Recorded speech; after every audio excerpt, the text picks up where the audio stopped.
Er lässt mich überhaupt nicht an sich ran. Er will immer nur alleine sein. Du darfst ihn nicht drängen.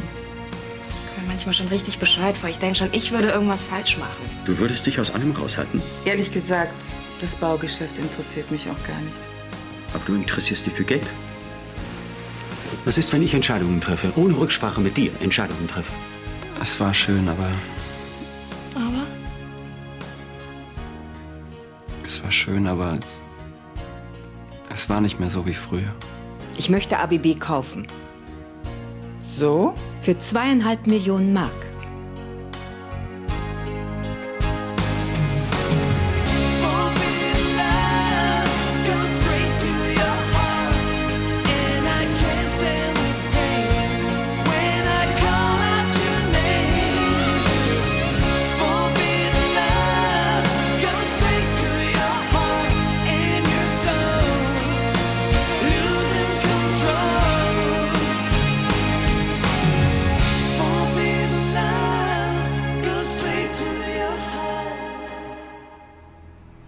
Zweieinhalb Millionen für Arnos Firma? Viel Geld für ein Geschäft, das kurz vor der Pleite steht. Ich weiß. Warum wollen Sie sich denn auf Ihre alten Tage noch mit so einem maroden Unternehmen belasten? Ich betrachte es als Herausforderung. Das hält jung. Sie können sich doch auch jede andere Firma leisten. Ich will aber diese Firma kaufen. Von der Altstadtwirtin zur Baulöwin. Eine Wahnsinnskarriere. Verkaufen Sie oder nicht? Trotzdem frage ich mich, was Sie vom Baugeschäft verstehen. Genauso viel wie Sie. 2,5 Millionen, um Arno Brandner wieder auf die Beine zu helfen. Nein, danke. Nehmen Sie mein Angebot an oder nicht. Ich werde drüber nachdenken. Denken Sie nur nicht zu lange nach.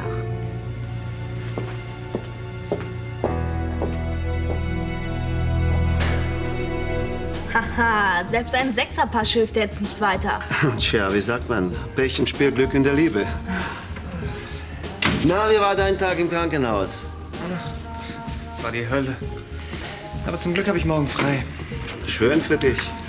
Ja. Wie wär's, wenn wir dann heute Abend mal wieder zusammen losziehen? Da wird leider gar nichts draus. Ich habe euch nämlich für morgen schon alle verplant. Da möchte ich auf gar keinen Fall, dass ihr in den Seilen hängt. Christoph hat uns alle zum Essen eingeladen. Na, wenn Herr von Anstedt euch eingeladen hat? Ich auch. Er hat uns alle eingeladen. Also wenn du glaubst, ich gehe dahin, dann hast du dich aber geschnitten. Und ob du dahin gehst? Ich denk nicht dran. Also, ich würde auch viel lieber hier bleiben.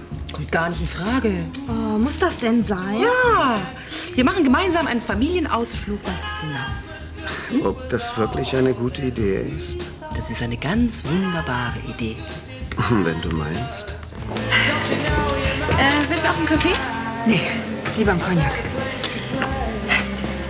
Ich war bei Clarissa. Warum denn das? Ich will ihr Arnos frühere Firma abkaufen. Du willst die Baufirma kaufen? Du hast doch gar keine Ahnung von sowas. Ich hatte auch keine Ahnung von Einkaufszentren, als mir Max eine ganze Menge hinterlassen hat. Aber warum gerade Clarissas Baufirma? Weil ich ein schlechtes Gewissen habe. Wegen Arno. Hätte ich ihm doch bloß damals gleich gesagt, noch bevor Iris starb, dass sie wieder zu ihm zurück wollte. Wer weiß, vielleicht wäre dann alles ganz anders gekommen. Fiona, es ist nicht deine Schuld, dass Iris gestorben ist. Nein, aber ich möchte einiges wieder gut machen. Ich kaufe Arnos frühere Firma und stelle Arno als Geschäftsführer ein. Das wäre natürlich gut für ihn. Ja, das dachte ich auch. Aber Clarissa scheint nicht sehr begeistert von meinem Angebot. Hast du ihr nicht genug geboten? 5-mal so viel, wie der Laden wert ist. Ja, und sie hat nicht zugeschlagen. Sie will darüber nachdenken. Dann besteht ja immerhin noch Hoffnung. Wenn ich den Laden erst mal habe, dann sieht nämlich alles ganz anders aus. Ich glaube, Arno muss zu seinem Glück gezwungen werden. Na, dann Prost. Stell dir mal vor, jemand will deine Galerie kaufen. Was sollte jemand mit meiner Galerie? Du sollst dir nur mal vorstellen. Da kommt einer und bietet dir das 5-fache des Wertes. Der müsste ganz schön bescheuert sein. Nur mal angenommen, was würdest denn du tun? Nichts wie weg mit dem Ding. Weshalb fragst du? Ach, mir hat jemand ein Vermögen für Arnos Baufirma angeboten. Und da zögerst du noch? Ja, als ich damals die Firma gekauft habe, wollte ich Arno damit kleinkriegen. Wenn ich jetzt die Firma verkaufe, dann war die ganze Anstrengung umsonst. Wie viel könntest du für den Laden denn kriegen? 2,5 Millionen.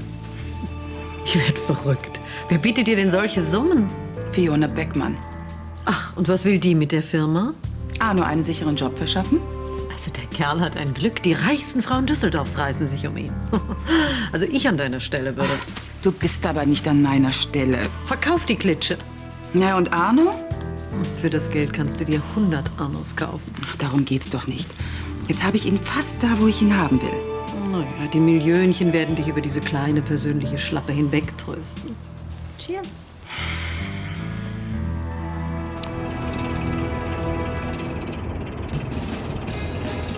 Sag mal, warum gibt's in dem Haushalt eigentlich keine Spülmaschine? Weil ich immer so Typen finde wie dich. Julia, schau mal, wen ich vor der Tür gefunden habe. Komm, wir gehen in mein Zimmer. Aber warum denn? Hey Flo, haben die Lehrer schon wieder Ausflug? Nee, Gesamtkonferenz. Findest du es noch gut, dass er blau macht, oder was? Ey, wenn er keinen Bock auf die Schule hat, was soll er da rumhängen? Es geht nicht ums Rumhängen, er soll was lernen. Also ich habe am meisten gelernt, als ich auf den Philippinen war. Da habe ich im Hafen gearbeitet. Du warst auf den Philippinen? Es gibt keinen Ort der Welt, wo Tim noch nicht war. Naja, ich habe im Hafen von Manila und Cebu ein bisschen Säcke geschleppt. Andere Leute gehen dafür ins Fitnessstudio. Naja, jetzt so im Nachhinein gesehen klingt es vielleicht ziemlich romantisch, aber damals so zwischendrin in dem ganzen Dreck und Elend. Achtung, Florian, jetzt kommt der sozialkritische Teil. Ja, da gibt's Leute, die schuften sich halt tot für eine Handvoll Reis. Und auf der anderen Seite liegen die Touris am weißen Sandstrand und lassen sich Cocktails bringen. Seid mir nicht böse, aber ich hör auf. Kommst du mit? Ich war doch schon im Studio. Nee. Ja, was soll ich Papa sagen, wenn er fragt, wo du steckst? Sag ihm, ich nehme an einem Exkurs über die Philippinen teil. Oder gibt's noch interessantere Länder? Oh, wie wär's mit Neuseeland? Es gibt 2,5 Millionen gute Gründe, die für den Verkauf der Firma sprechen. Ja, und nur einen, der dagegen spricht. Das macht unterm Strich... Ach, Charlie, lass den Unsinn. Sag mir besser, was ich tun soll. Du kennst meine Meinung. Wenn ich nur wüsste, was Fiona mit diesem Kauf bezweckt. Sie hat eben ein großes Herz. Leider lässt ihr Verstand zu wünschen übrig.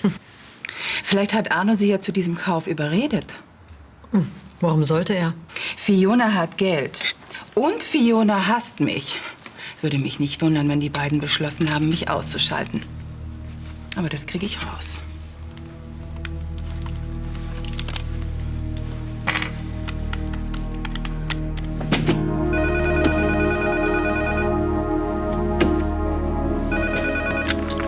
Brandner? Hallo, Arno. Clarissa. Was willst du? Ich wollte nur mal hören, wie es meinem zukünftigen Geschäftsführer geht. Wie es deinem zukünftigen Geschäftsführer geht, weiß ich nicht. Mir geht es ganz gut. Deiner Freundin Fiona sicher auch, hm? Fiona? Ja, du scheinst dir einiges wert zu sein. Wovon redest du? Arno, du kannst es ruhig zugeben. Was? Du weißt genau, wovon ich rede. Also raus damit. Warum will Fiona ABB kaufen? Fiona will... Ach, jetzt tu doch nicht so, als ob du das nicht wüsstest. Nein, keine Ahnung. 2,5 Millionen bist du ihr wert. Das ist ein Scherz. Ich hatte nicht den Eindruck, als ob Fiona Scherze machen wollte. Ich werde mit ihr reden. Tu das. Fiona will meine Firma kaufen. Deine ehemalige Firma. Hinter meinem Rücken. Aber das ist doch wunderbar. Verstehst du? Das ist gar nicht wunderbar. Mich so zu hintergehen, das ist das Letzte. Ich will dir bestimmt nur helfen. Ja, ich verzichte auf ihn. Na, wie laufen die Geschäfte, Roberto? Danke, ich kann nicht klagen. Was macht die Schule? Steht noch. Warum erzählst du Christoph nichts von deinem Biologieprojekt?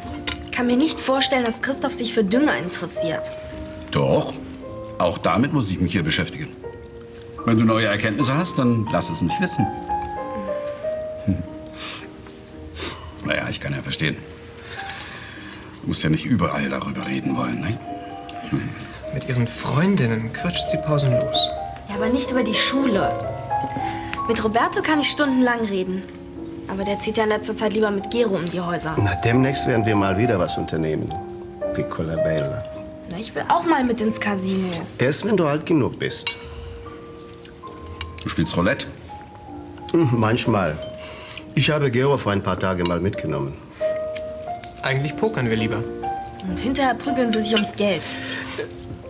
Bambina, du willst doch hier nicht unsere Familiengeheimnisse ausplaudern. Du scheinst ein lockeres Leben zu führen. Ach, es ist nicht so wild. Außerdem passt Barbara auf, dass wir nicht über die Stränge reißen. Sie hasst es nämlich, wenn die beiden zocken. Ich finde, es gibt eine sinnvollere Art, sein Geld auszugeben. Ja, für Klamotten zum Beispiel. Nein, ich dachte da eher an ein gemütliches Essen in einem schönen Restaurant. Oh ja, das können wir ja demnächst mal wieder machen. Wir 4 gehen essen. Das tun wir doch gerade.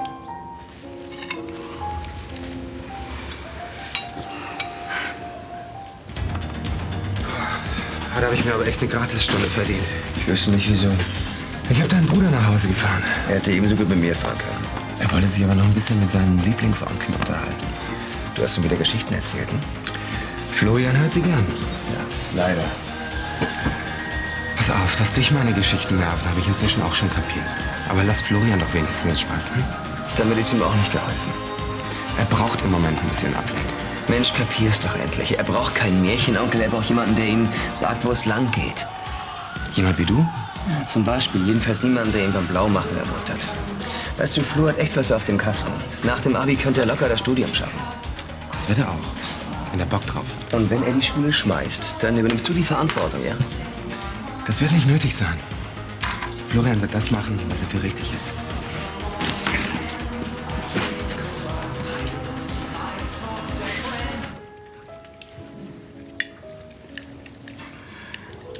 Gehen wir nachher mal in den Stall? Wohin du willst, Signorina. Aber erst fragst du Christoph. Darf ich? Ich habe nichts dagegen. Oh, Entschuldigung. Ich hole sofort Nachschub.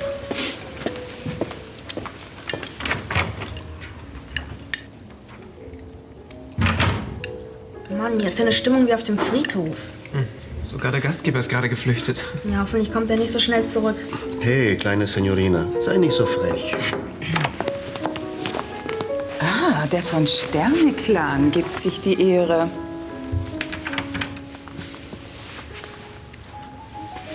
Was willst du denn hier? Ich wollte nur mal guten Tag sagen.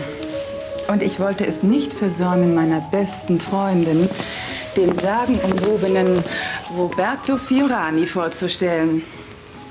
Charlie, das ist Roberto Fiorani. Charlie Schneider. Clarissa, ich habe Gäste. Ich will nicht lange stören. Scusa, vielleicht ein anderes Mal. Vielleicht. Komm, Schätzchen. Im anderen Teil des Schlosses werden wir freundlicher empfangen.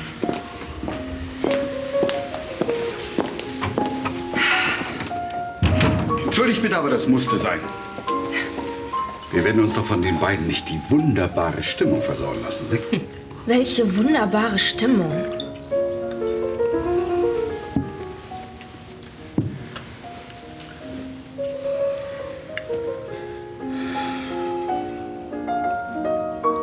Mahlzeit. Na, was gibt es Feines? Nudelauflauf. Ah. Wo steckt Florian? Florian? Ach so, der ist noch bei der Computer AG. Ah, Computer AG. Mhm. Die haben da ein neues Gerät und Florian konnte sich nicht davon losreißen. Aha. Haltet ihr mich eigentlich für bescheuert? Sagt euch zufälligerweise der Name Dr. Vogel etwas? Du meinst den Dr. Vogel? Sehr richtig. Ich spreche von Dr. Vogel, Florians Klassenlehrer. Was ist denn mit ihm? Auch nichts weiter, Anna. Er hat mich nur angerufen und gefragt, warum Florian seit Tagen nicht mehr zur Schule kommt. Scheiße. Du sagst es. Warum erfahre ich nichts? Warum erklärt mir keiner, was mit dem Jungen los ist? Ah, Friede Donau ist doch immer wieder ein Ausflug wert. Nur schade, dass Tanja nicht da war. Ich wünschte, ich wäre nicht mit hingegangen. Aber wieso denn nicht? So hast du ihn doch wenigstens wieder mal gesehen dann. Roberto. Ach ja, Roberto im Trautenkreis seiner Familie. Das sah doch richtig putzig aus. Können wir jetzt über was anderes reden? Ach, Charlie. Ich dachte, Roberto ist zurzeit dein Lieblingsthema. Wieso hat er sich nur so komisch benommen? Sei doch nicht so empfindlich. Soll er sich hinstellen und zu seinen Kindern sagen, das ist Charlie. Meine Freundin, eine gigantische Nummer im Bett. Er liebt mich. Warum steht er nicht einfach dazu? Vielleicht findet er eine heimliche Affäre ja aufregender. Das zwischen Roberto und mir ist keine Affäre. Oder er möchte nicht, dass jemand denkt, dass er dir auf der Tasche liegt. Wer sollte das denken? Roberto ist eben bekannt dafür. Aber weißt du, solange du ihm kein Geld gibst, ist ja alles in Ordnung. Du hast ihm doch kein Geld gegeben, oder? Also doch. Ich habe ihm nur mal aus der Patsche geholfen. Nur einmal. Und er wird es mir wiedergeben. Träum weiter.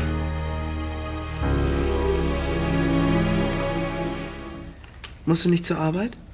Ich habe freigenommen. Und jetzt wartest du auf Florian. Ja, was dagegen? Nein, aber er tut mir einfach nur leid. Er hatte doch sicherlich einen Grund dafür, die Schule zu schwänzen. Sicherlich. Und deshalb will ich mit ihm reden. Und das Ganze wäre längst passiert, wenn einer von euch es für nötig befunden hätte, mich zu informieren. Aber wir wollten ihn doch nur nicht in die Pfanne hauen. Aber ihr tut ihm auch keinen Gefallen damit, indem ihr ihn bei sowas unterstützt. Wir haben ihn nicht unterstützt. Wir wollten nur nicht, dass du ihn deswegen auch noch fertig machst. Er leidet schon genug unter Mamas Tod. Ich leide auch und tue trotzdem meinen Job. Papa, hab doch Verständnis für ihn. Susanne, dass seine Mutter nicht mehr lebt, kann nicht für alles eine Entschuldigung sein. Er vermisst sie so sehr. Denkst du denn, ich verstehe ihn nicht? Ich liebe meinen Sohn. Und gerade deshalb kann ich doch nicht zulassen, dass er sich seine Zukunft verbaut. Ach, ich will gar nicht wissen, wie viel du ihm gegeben hast. Das geht dich auch gar nichts an. Wenn du dich von diesem Filou wie eine Weihnachtsgans ausnehmen lässt, bitte. Roberto ist kein Filou. Er hat einen finanziellen Engpass. Dieser Engpass ist bei ihm chronisch. Charlie, ich kenne ihn. Er mag ja ganz nett sein, aber solche Typen ändern sich nie. Roberto liebt mich. In erster Linie liebt er dein Geld. Das stimmt nicht. Ich habe ihm einmal was gegeben. Einmal zu viel. Jetzt wird er regelmäßig kommen. Roberto ist mein Freund. Roberto ist ein Betrüger. Wie kannst du nur so über ihn sprechen? Ich spreche über meine Angestellten, wie es mir passt. Roberto arbeitet für dich? Genau. Was macht er denn? Nun, wie soll ich das sagen? Wenn man das genau betrachtet, kümmert er sich um eine alte Freundin von mir. Was für eine Freundin? Ich bezahle Roberto dafür, dass er Barbara ins Bett kriegt.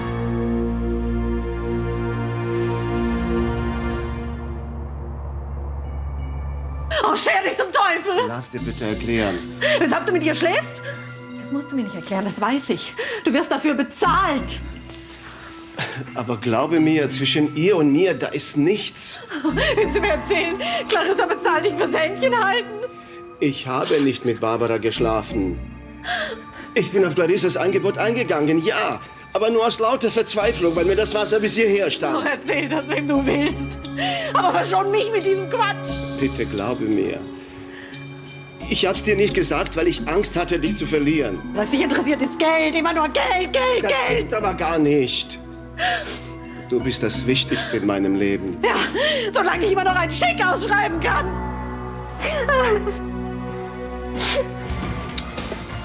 Na, bist du jetzt schon stolze Besitzerin einer Baufirma? Nein. Clarissa lässt mich ganz schön zappeln. So leicht wird sie nie wieder ihr Geld verdienen. Fiona, gut, dass ich Sie antreffe. Sie kommen persönlich? Unter 10 Millionen mache ich zwar normalerweise keinen Schritt vor die Tür, aber bei Ihnen ist das natürlich was anderes. Ich lasse euch mal alleine. Nein, nein, nicht nötig. Was ich zu sagen habe, kann jeder hören. Und? Ich muss Ihr Angebot leider ablehnen, weil ich sehr an dieser Firma hänge.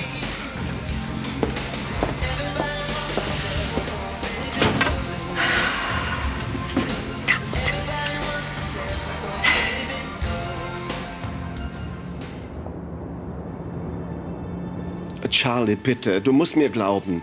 Clarissa hat eiskalt meine finanziellen Schwierigkeiten ausgenutzt. Ja, sie hat mich regelrecht dazu gezwungen. Mit Geld. Sie hat dich gekauft und du hast dich kaufen lassen.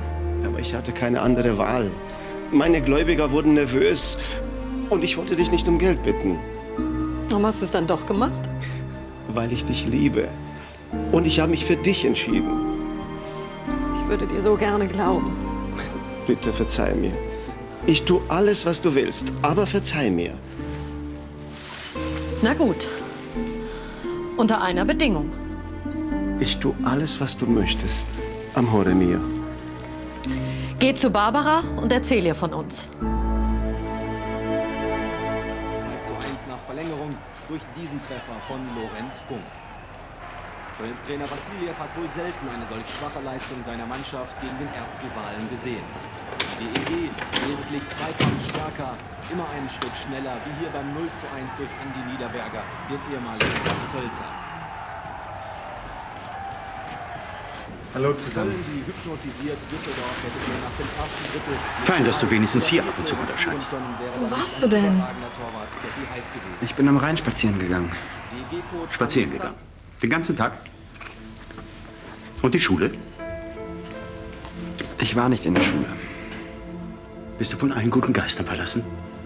Am Rhein spazieren gehen, in den Tagträumen die Schule schwänzen? Florian, ich weiß, es ist zurzeit nicht ganz einfach für dich. Ja. Aber das ist es jetzt irgendwie schon. Ich habe eine Entscheidung getroffen. Wie schön. Ich auch. Ab morgen bist du wieder in der Schule. Nein. Ich werde gar nicht mehr in die Schule gehen. Wie bitte? Ich werde auch nicht mehr hier bei euch wohnen. Glaubt mir, ich habe euch alle verdammt lieb. Aber ich halte es hier nicht mehr aus. Ich will ganz weg. Von Köln und raus aus Deutschland. Du willst ins Ausland? Ja. Ich werde einen Job auf einem Handelsschiff annehmen.